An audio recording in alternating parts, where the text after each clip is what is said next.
The estimated SOF is 1,365. Welcome to today's episode. The DNF today would hurt our points a lot. Waiting on the We are now in Lime Rock Park, back in Formula Vee. We have 4 races lined up for you today.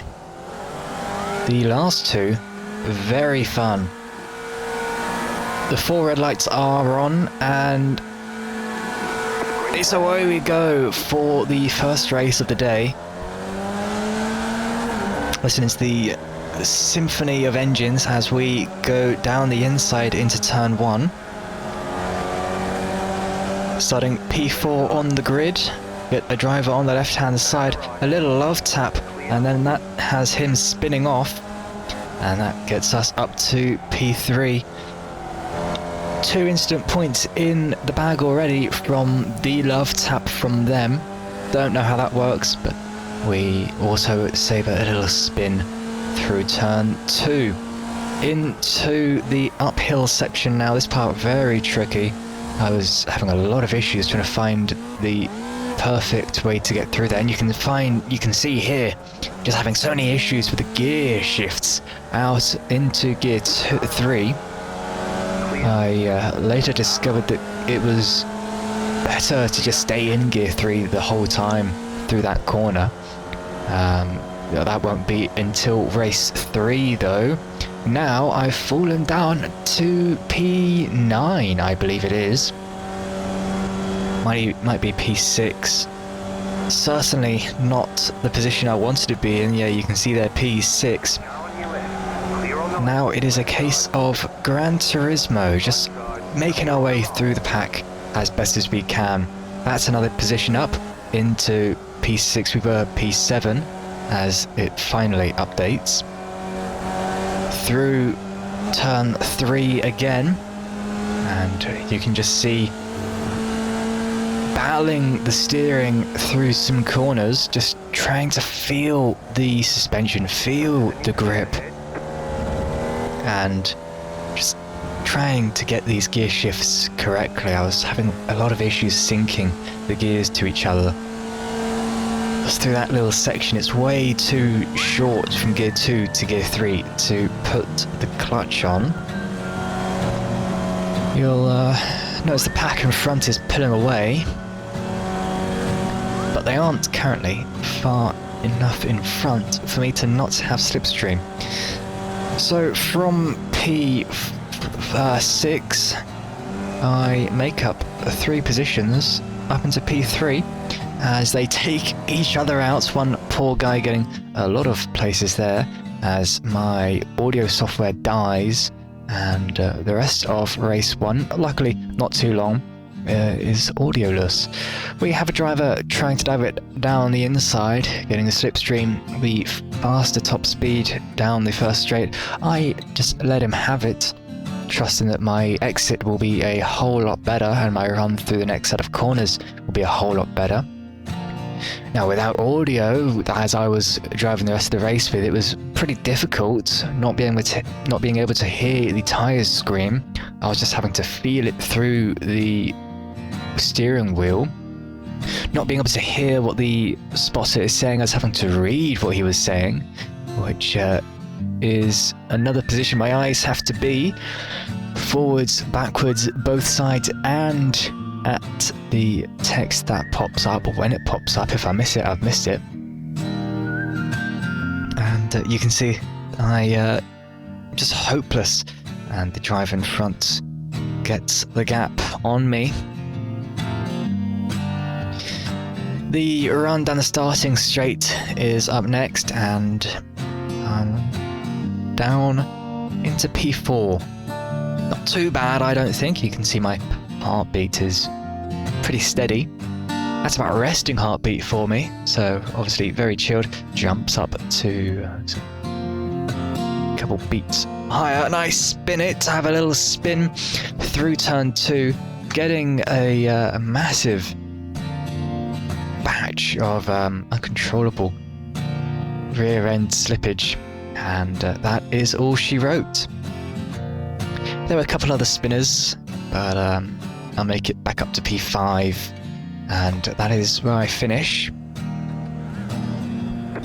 We now have audio again, so that is lovely. Goodbye music. And you can see my heartbeat even lower now. I'm just super chilled. 4 red lights once more, and it's away we go. I get the jump on the red and white car on the left, starting P5 this race, and this blue, red and white car storming in front as we just try and dive around the outside. And lovely there, all perfect. There's a massive gaggle of cars, of course 4 cars in front of me. One driver has gone off. They've lost all of their time. They are no longer with us. They didn't finish this race. They decided that was enough, so their computer probably had an issue. RIP. I have a look down the inside and then decide it's too tight, and I will not be doing that again. You see a lot of oversteer from me there. It's not what I want, of course. No one wants oversteer. No one wants understeer. And that little section, deadly. And you'll see a couple times I'll have moments through that corner. Just coming through turn 1 again. Still P4 as we got the trio out in front. Driving over the curbs, trying to make as much space as possible to carry speed through the corners. As we come into the turn 4 complex again, I hit the inside curb there that unsettles the car. I spin, I hold the brakes. 1 car makes it through, 2 cars make it through. Car number 9 is blind, and you can hear my unhappiness with the fellow racing driver. My car deciding it doesn't need to steer. I almost take out another driver. You can see car number 9 just making it out a bit before I do. Of course, the F1 livery car that it is. I decide, oh screw this, I'm just gonna take off. I go and just about make it in front of him. Through we go a couple laps later, and my heartbeat hasn't gone down much. It's gone down a little bit. I think it's gone up actually. I have another moment through that corner. I hold it this time, but I decide that's enough. I need to really keep my head down and stay clean.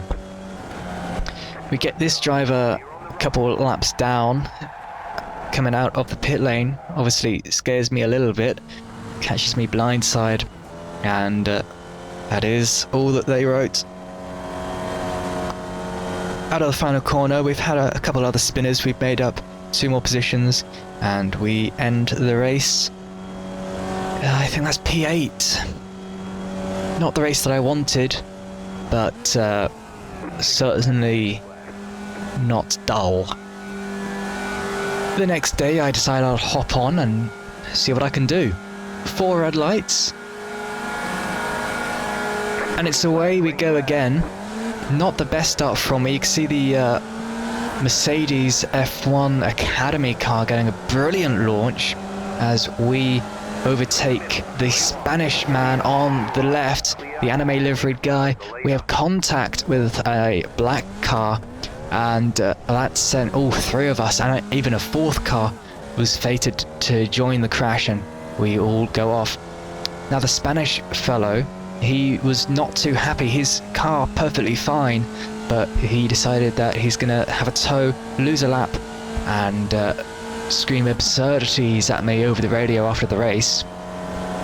This is the next lap for me though. I kept going because I had no damage, and well, it is now literally Gran Turismo, trying to just get to the front of the pack, overtaking the guy on the right. And well, I'm just trusting that my turn 1 is going to be faster. I see him in there and I go, oh, let's give him a little bit more space, shall we? So I pull out a little bit wider than I was going to, and we keep it clean. Couple of laps actually a couple corners later, we see the driver in P5 in front. He gets a bad exit out of turn 6, and through turn 7 I to sweep it down the inside. We both get slipstream. He has the slipstream. I've got the bump draft if he's close enough, which he now isn't. Of course, as time goes forwards, the gap is changing. He decides not to give me a little bump and to actually just try and overtake me through turn 1. I've got to just pray that my turn 1 is going to be faster. He brakes before I do, and I keep the position. I'm now looking at the drivers in front. I don't actually notice that one of the drivers in front is lapped down, but we will see in a few moments what that driver decides to do. Going into the uphill complex again, and I can just feel myself going, I don't want to have a moment. Having a little break here, you can see the lap down driver just shoots off. I go, why is he shooting off? And then I see that he's a lap down. I go, alright, well, thank you. I get the fastest lap, as you can hear, from my engineer. And, well, I have a couple more cars in front to overtake. The pack is bunched up here. Lovely news for me, as we don't have that much dead air to go for. Into this next section, I'm thinking, should I overtake, should I not? I'm just trying to read the pack, see where they're going. I decide I'm just gonna get close, see what happens, and try and avoid the carnage. With the slipstream that these Formula Vee cars have, I decide I'll dive it down the inside, see what I can do into turn 7. Turn 7 appears. Understeer Central is what it should be renamed to, as the tyres refuse to grip, and luckily it's still flat out, but they definitely don't have a lot of steering lock before the tyres lose grip. Slipstream down the back straight now. Back straight? Main straight. Pushing into the edge of the track, the black, blue and red, as I get a little moment of oversteer. Almost getting collected by the driver behind, as he luckily manages to avoid us. The car in front running a little bit wide, making himself out of position, and I decide I'll just nip through and claim another position. Skipping forwards now, and the candy cane themed car on the left gets a terrible exit, and so once again I've found an overtaking position that I like. A few moments later, we can see this black car getting a massive amount of speed. I give him the position, and obviously I don't give him enough space. We've got contact, and that's me now out of P3 again. You got a slow car on the right. Looking out for this slow car then, we can see I have a much better exit than the red car in front. And now it is my challenge to overtake him once more. As we can see the slow car from before just losing it on somehow the inside. And that is another easy position for me. Following the candy cane car, as we are reunited with the Mercedes Formula Academy car. Through the inside into turn 1. And that's 2 positions in 1 corner. You love to see it, and you love even more to do it. Skipping forwards, we can see the Formula Academy car just looking down the inside, deciding not to go for the overtake smartly, as it is really tight through here. Next lap, it is the final lap, and we're coming around down the start-finish straight once more. The Formula Academy driver just looking up the inside, looking around the outside, doesn't make it in time to the line, and we manage to keep P3. I cast you to look at the car on the right. That is the same car as called me absurdities over the radio in the previous race. You guys obviously didn't hear it, as I didn't include it. But I am now hesitant to attack him. I'm just trying to stay behind him, trying to not make contact with him, trying to stay out of an opportunity where he can make contact with me. Coming out of turn 3 now. This is now flat out. I keep my foot flat to the floor. We've got slipstream coming into the uphill section, and I'm just trying to decide, do I dive it down the inside or do I just stay behind? You can see here I'm lifting off a little bit early just to try and create a little bit of a gap for me to get closer to under braking, and I just decide I'm going to stay behind you and we will see what happens. Through turn 7, under the Toyo Tires bridge, and around the final corner, I've got the slipstream down the start-finish straight. We are just trying to stay with him, stay with the pack of cars in front. Well, I say pack, it's just a trio. The trio of cars in front, braking at about the 100 mark. I don't even think I hit the brakes there. Just lifting off. You can see, oh, a little bit of oversteer, an unsafe rejoin as we almost get collected by him. A little mistake from him, and that brings us into P2. Of course, P2 out in front, going way wide in that turn as well, that you would have seen. Jump cut to the end of the lap, and we can see the Spanish guy is getting slipstream and is trying to overtake us. I give him a little bit more space because I have angered him. I know he is angry at me, and we will see what he does a little bit later on. I stay on the inside and I keep the position, making note of the lapped car out in front. Of course, in this series you get the yellow and blue flag, which means be careful of the cars behind you. You don't have to give the space up, as we get the Spanish person having a look down the inside, hitting the curve and spinning out. The car in front does the same thing, but he exits. He just gives up on trying to make the track limits, cuts the inside corner, and that's very smart. He kept it pointing forwards. That's a slower exit though, as he has to give up a little bit of time. That allows me, through the whole Flatout section that section is from there, to just make it out in front of him. I give him the inside as my tyres refuse to get grip, and he makes it back through down the inside of turn 1. I decide I'll just stay with slipstream and see what I can do. I'm not going to overtake him.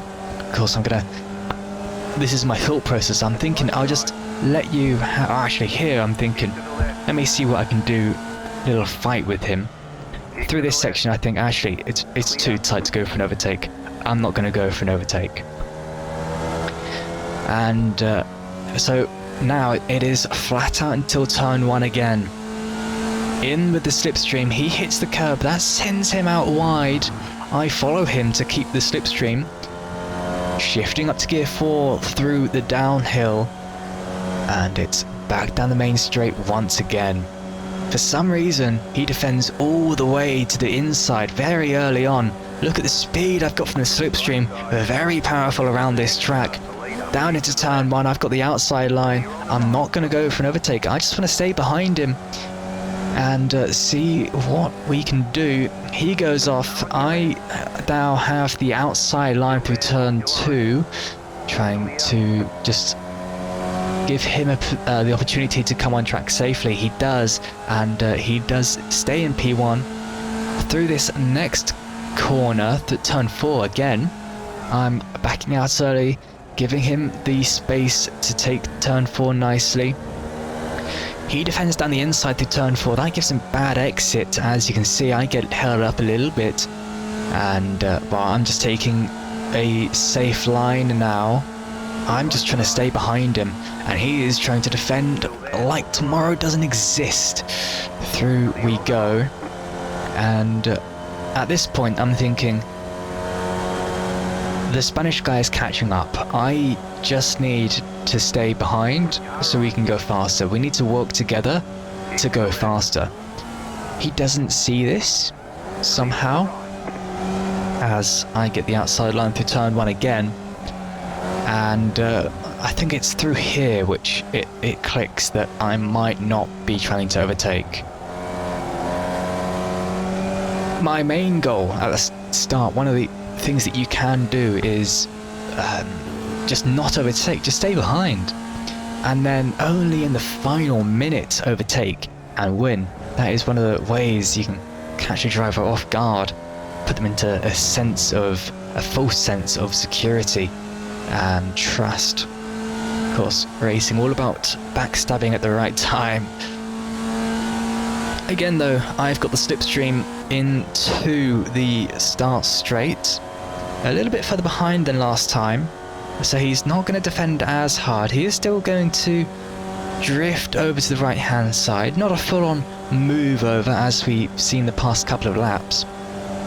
I move over to the right for a better line. Of course, I want these tyres to survive, and I'm just staying behind him. You can tell by the engine note I'm not putting as much energy into my throttle as he gets a little bit of tyre skidding out of turn 2. I'm just staying behind him. This is chill life for me. If we're working together, we are fast. Into the uphill section once again.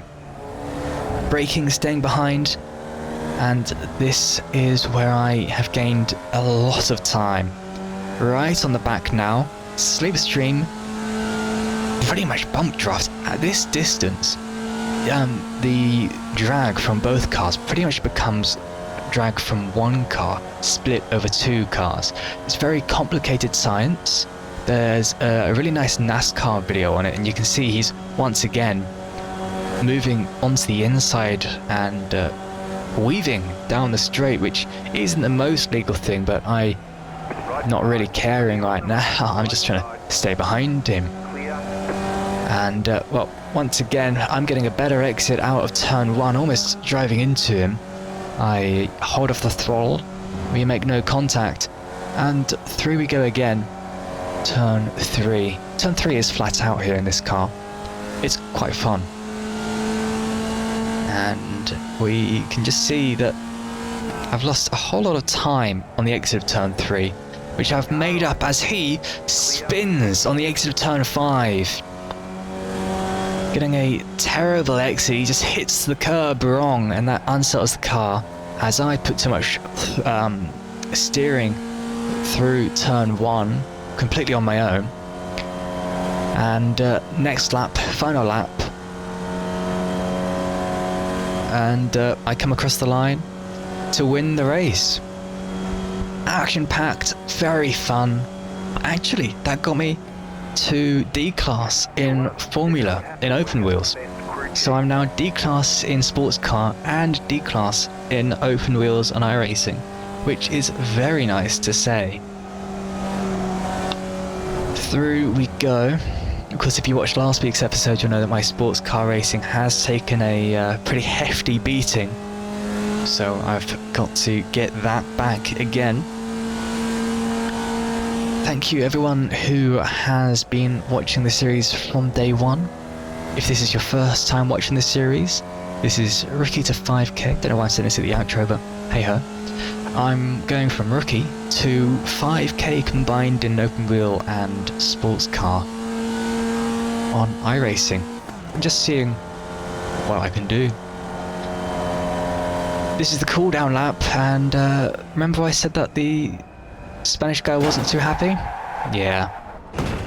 Well, he's got an anime livery, and well, I think we all expected that once we heard he had an anime livery. Here's the outside view of what happened. I'm obviously coming into the pit lane, obviously going slow, and no attempt. Actually, he aimed for me. Here's his on board. You can hear full throttle right up until impact. He aimed for me. I don't know if I should report this to iRacing or not. But yeah, thank you for watching, and we'll see you next week when we're doing it all again.